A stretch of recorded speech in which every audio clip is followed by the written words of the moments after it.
लेकिन श्री राज्य की नहीं मानते। हम श्री राज को तो मानते हैं, श्री राज की मानते नहीं है।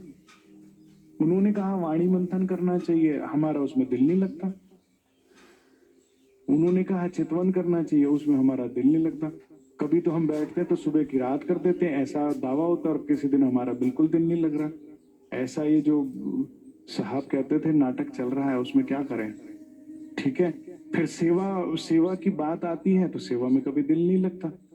तो धनी की मानेंगे तो काम बनेगा ना सुंदर साथ जी। देखिए जो जो मान रहे हैं उनका काम बन रहा है ना। राज्य ने हमसे 3-4 चीजें ही तो बोली।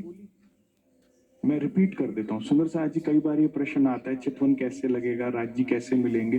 बिल्कुल 4 सिंपल स्टेप्स वाणी और बीतक के अनुसार मैं आपको बता रहा हूँ, इसको लिख लीजिए, फॉलो कीजिए, राज्य की प्राप्ति होगी। जो पाना चाहते हो, पहला स्टेप वाणी मंथन। बिना वाणी मंथन कुछ नहीं होगा। 18,758 चौपाइयों में राज के माध्यम से राज्य ने हमें कुछ कहा है, हमें एक बार तो जानना ही जानना चाहिए। वो हमारा अधिकार है कि धनी ने हमें क्या लिख के भेजा। अगर प्यार है धनी से, प्रेम है, तो इस प्रेम पाती को हमें अच्छे से पढ़ना समझना चाहिए। पढ़ना भी वैसा नहीं हो जो फर फर फर करके ऐसे पाठ पढ़ते हैं हम लोग। आपने देखा ना पाठ पढ़ते सुंदर साथ को? नहीं देखा? मैं तो बड़े ध्यान से देखा, आंखों से पढ़ लेते हैं। इतने सेकंड में पन्ना पलटते देखा मैंने कि पढ़ा है कि टिक लगाया है। और इस बात का बड़ा दावा, हम तो इतने 1000 चौपाई पढ़ लेते हैं जी, हम तो इतना पढ़ लेते हैं। लाभ क्या हुआ अगर समझ नहीं आया तो? मैंने सच्ची बता, अपनी आंखों से देखा। एक बार सुंदर साथ ने ऐसे पाठ मेरे सामने पढ़ा पन्ना, मैंने पढ़ा है कि स्कैन मारा है? आप बताइए क्या संभव है एक चौपाई को इतनी जल्दी से पढ़ लेना और समझ भी लेना? अगर नहीं समझ में आया तो लाभ क्या हुआ? पढ़ना मतलब प्रॉपर पढ़ना, ठीक, स्टेप 1। दूसरा, उसे रहनी में उतारने की कोशिश करना, जिसमें ये ना बोलो बाकी कुछ बता दो। और कुछ बता दो कि क्या करना, बस ये ना बोलो कि जो पढ़ा है उसे चलिए, सुना है जो उसे चलने में कोशिश करना है। रहने के बिना कुछ नहीं होगा सुंदर साथ जी। जो वाणी में राज्य कह रहे हैं, मैं छोटा सा एग्जाम्पल लेता हूं आपको। राज्य ने कहा ये स्वप्न है, ठीक। इस एग्जाम्पल को समझिए, छोटा सा ही है। अब जीवन में कभी कोई अप्रिय घटना घटती है, कभी कुछ आपके अनुसार नहीं घटता, कुछ ऐसा होता है, इतनी सुई हिलती है, इतना दुख, इतने परेशान, इतनी तकलीफ, हाय हाय रोना पिटना। तो कहां माना इस खेल को झूठ? मैंने अभी सिर्फ एक एग्जाम्पल ले रहा हूं आपके आगे। तो हमने कहा रहनी पे लाए, 12 मोमिन औरंगजेब के उसमें कसाले सह रहे हैं, और हमें छोटी सी समस्या रो रो के बुरे हाल। कहा हमने झूठ? उन्होंने झूठ माना ना। जो मोमिन श्री जी के साथ घर पर छोड़कर अब सूरत से चल देंगे आगे, उन्होंने झूठ माना ना। रूपा राधा ने झूठ माना ना। रूपा राधा बनना आसान है और बड़ा मुश्किल है। आसान तब है जब आपके अंदर ओबीडियंस है। तो श्री जी किसको साथ रखते हैं? श्री जी जो उनकी बात मानते हैं, जो उनको समझाते रहते हैं, नहीं ऐसे नहीं, ऐसे नहीं, ऐसे नहीं, ऐसे। सतगुरु भी एक बार बोलते हैं, 2 बार बोलते हैं, 3 बार, तीसरी की बार नहीं बोलते। हम लोग सेवा करवाते हैं ना बच्चों से, सुंदर साथ से, हमें पता होता है कि ये बच्चा एक ऐसा है जिसे जो सेवा बोली वो करके वापस लौट कर आके पूछेगा कि क्या और कुछ करना है। एक है हमें पता है ये बच्चा सुनेगा और चला जाएगा, इधर उधर हो जाएगा। हमें पता होता कौन मानता है कौन नहीं मानता, अगली बार उसको सेवा नहीं बोलते। तो धनी को तो फिर सब पता है ना, ओबीडियंस ही नहीं। तो रूपा राधा का क्यों साथ में? क्योंकि मानते हैं बात। जो बात नहीं मानते तो श्री जी कहते नहीं नहीं यहीं रहो, अगली बार आऊंगा ना तो मिल लेंगे, बात करेंगे, ठीक है ना। तो रहनी, कुछ तो मानो राज्य की, जो बात पढ़ रहे हैं उसे कुछ तो माने। जैसे एक एग्जाम्पल है, वाणी में कहा जब लग रही है साथ में हो रही है रेणु समान। और हम सुंदर साथ से गंदा बोले, रौब से बोले, और उस बात के लिए गर्वान्वित फील करें हमने सुंदर साथ को गलत बोला, तो क्या राज्य की प्राप्ति होगी? क्या माना हमने फिर राज्य को? और ये नहीं कभी देखा कि वाणी ने कहा जब लग रही है साथ में हो रही है रेणु समान, इत जागे का फल यही चेत सके चतुर सुबन। जो जो गरीबी लीजिए साथ में, त्यों त्यों पाइए धनी का मान। हम तो राजा बनकर बैठ जाते सुंदर साथ के, ऐसे जुल्म सितम करते हैं, ऐसा बोलते हैं। तो इसका मतलब आप वाणी से 1 करोड़ किलोमीटर दूर है। ठीक है, जब भी मंदिर आश्रम जाएं हम सुंदर साथ में, और यही व्यवहार घर में भी कोशिश कीजिए सुंदर साथ जी। घर को मंदिर आश्रम बनाइए, यहीं से शुरुआत कीजिए, नहीं तो कहीं कुछ नहीं पाएंगे। रहनी बिगिंस फ्रॉम होम। हम सोचे ना कि बंद कमरों में अकेलों में माता पिता के साथ, इसके साथ, बच्चों के साथ, अब कई मैं देखता हूँ सासें बहुओं के ऊपर इतना जुल्म करती हैं और सोचती हैं कि राज्य की प्राप्ति हो जाएगी। राज्य का राह तो छोड़ो, स्वर्ग भी नहीं मिलेगा, वाणी कहती है। जिस तरह की हमारी रहनी है ना, स्वर्ग की प्राप्ति भी ना हो, वैकुंठ तो बहुत दूर की बात और परम धाम तो बहुत दूर की बात है। सुंदर साथ जी प्रयास कीजिए, हमें किसी की का भी मन वचन, मन से, वचनों से, शब्दों से या कर्म से दिल नहीं दुखाना चाहिए। कोशिश करें सबसे हम प्रेम व्यवहार करें। अभी कोई ईर्ष्या में ही दुख हो रहा है तो हम उसका कुछ नहीं कर सकते, बिहारी जी का इलाज नहीं है, ठीक है ना। लेकिन अपनी तरफ से हमें नहीं करना चाहिए, ठीक है। तो स्टेप 2 क्या हुआ? रहनी। स्टेप 3 क्या हुआ? सेवा। जिन सुध सेवा की नहीं, ना कछु समझे बात, सो काहे को गिनावे आप साथ में, ना सुध सुपन ना साक्षात।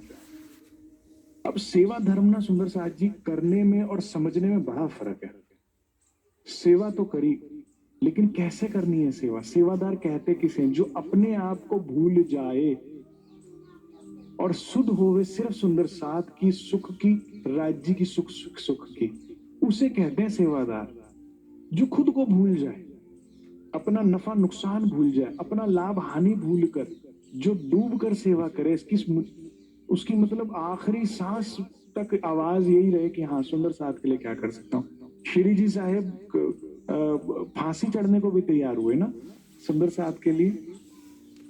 कितना बड़ा एग्जाम्पल हमारे हादी ने आगे रख के दिखाया हमारे, कि मेरे साथ पे आंच नहीं आनी चाहिए, उसकी जगह मुझे फांसी दे दो। ऐसा भाव। सेवा धर्म अपने को भूल कर, अगर तुम अपने बारे में स्वार्थी हो, सोच रहे हो, तो भी तो क्या चल रहा है पता है? व्यापार चल रहा है, सेवा नहीं चल रही। ये किया इसके बदले क्या, वो किया उसके बदले क्या। अभी तक जब तक बदला चल रहा है, सेवा नहीं चल रहा है।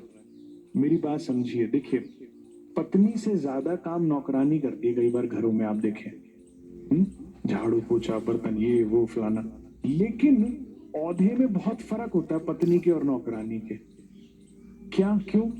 क्योंकि नौकरानी को उसके बदले में कुछ लालच होता है, और पत्नी प्रेम में करती है, उसको अच्छा लगता है। होता है ना घरों में। मैं तो अक्सर देखता हूं कि आप चाहे पति हो चाहे बच्चे हो, बहनों को कितना ही गलत बोल दें, कितना ही अपशब्द बोल दे, कितना ही कुछ कर दे, लेकिन वो ना सबको खिलाए बिना सो नहीं सकती, ना खा सकती। जैसे ईगो है ही नहीं उनके अंदर, अहंकार नाम की चीज ही नहीं है उनके अंदर। ये होता है सेवा भाव, ठीक है ना।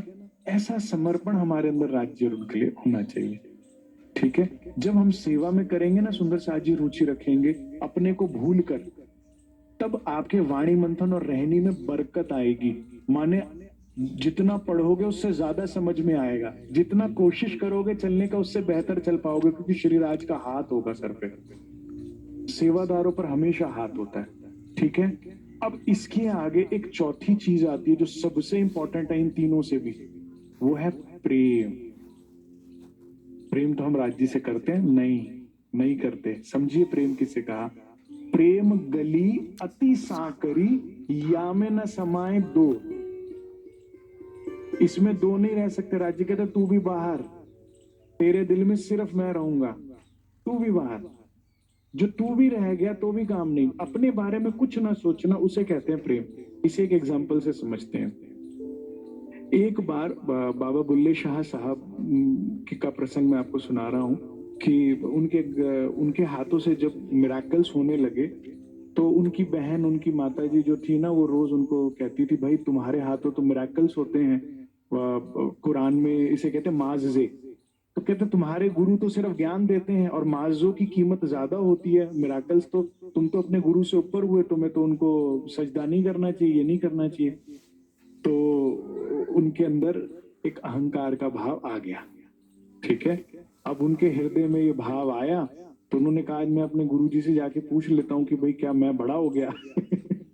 तो वो गए, दरवाजा खटखटाया, तो अंदर से आवाज आई, कौन? कहते मैं बुलिया।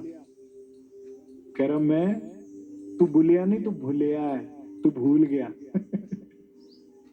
और सतगुरु ने जो दी नियामत थी ना अंदर, जो भी माजिजे थे, जो भी ज्ञान था, जो भी भाव, सब खींच लिया। अभी तू मैं है, अभी तो जा, दरवाजा नहीं खुलेगा।